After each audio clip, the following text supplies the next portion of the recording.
നമസ്കാരം. Raf talk ഫുട്ബോളിലേക്ക് അവർക്കും സ്വാഗതം. ഫിഫ വേൾഡ് കപ്പിൻ്റെ റൗണ്ട് ഓഫ് 32 മത്സരത്തിൽ കേപ്പ് വെർദക്കെതിരെ ഒരു കടുത്ത പോരാട്ടം നേരിടേണ്ടി വന്നു അർജൻറ്റീനയ്ക്ക്. ഒടുവിൽ അവരത് വിജയിച്ച് കയറി. ആ കളിയിൽ ലിയോ മെസ്സി ഗോളടിച്ചു. ലിയോ മെസ്സിയാണ് പ്ലെയർ ഓഫ് ദി മാച്ച്. എന്നാൽ ഗോളും അസിസ്റ്റുമായിട്ട് മിന്നിക്കത്തിയിരുന്നു ഡിഫൻഡർ ലിസാൻഡ്രോ മാർട്ടിൻസ്. അദ്ദേഹം വളരെ മനോഹരമായിട്ട് ഡിഫൻസിലും കാര്യങ്ങൾ കൈകാര്യം ചെയ്തു. ഇപ്പോൾ ലയണൽ മെസ്സി കളിക്ക് ശേഷം പറയുന്നു, തൻ്റെ സഹതാരത്തെ ചൂണ്ടി, ലിസാൻഡ്രോ മാർട്ടിനസിനെ ചൂണ്ടി, അവന് ഈ ഒരു പ്ലെയർ ഓഫ് ദി മാച്ച് പുരസ്കാരം അർഹിച്ചിരുന്നു എന്ന്. അദ്ദേഹത്തിൻ്റെ വാക്കുകളിലേക്കൊന്ന് പോവുകയാണ്. യെസ്, ലിസാൻഡ്രോ മറ്റേ ആരെങ്കിലും ഈ ഒരു പ്ലെയർ ഓഫ് ദി മാച്ച് അർഹിക്കുന്നുണ്ടെങ്കിൽ അത് ലിസാൻഡ്രോക്കാണ്.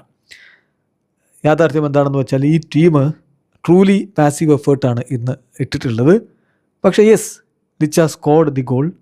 അതുപോലെ തന്നെ എനിക്കൊരു ആബ്സല്യൂട്ട്ലി ബ്രില്യൻറ്റ് പാസ് തന്നു. സോ ഞാൻ വളരെ ഹാപ്പിയാണ്. അവൻ പ്ലെയർ ഓഫ് ദി മാച്ച് അർഹിക്കുന്നുണ്ട്.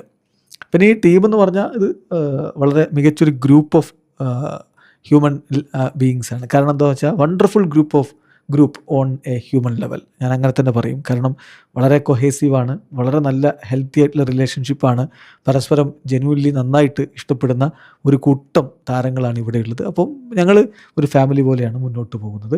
കളിക്കളത്തിൽ അത് കൃത്യമായിട്ട് കാണുന്നുമുണ്ട്. എല്ലാവരും ഒരു എക്സ്ട്രാ മൈൽ ടീമിൻ്റെ നല്ലതിന് വേണ്ടിയിട്ട് പോകാൻ വേണ്ടി ശ്രമിക്കുന്നു. ഈ ഒരു പാത്തിൽ ഞങ്ങൾക്ക് മുന്നോട്ട് പോകാൻ പറ്റുമെന്ന് കരുതുന്നു. ഏതായാലും പരസ്പരം നല്ല രൂപത്തിൽ സഹായിച്ച് മുന്നേറുമെന്ന് കരുതുന്നു എന്നാണ് ലിയോ മെസ്സി പറയുന്നത്. വീഡിയോ അവസാനിക്കുന്ന ഫുട്ബോൾ ലോകത്തെ കുറിച്ച് വിശേഷങ്ങളുമായി റഫ്ലക്സ് എത്താം.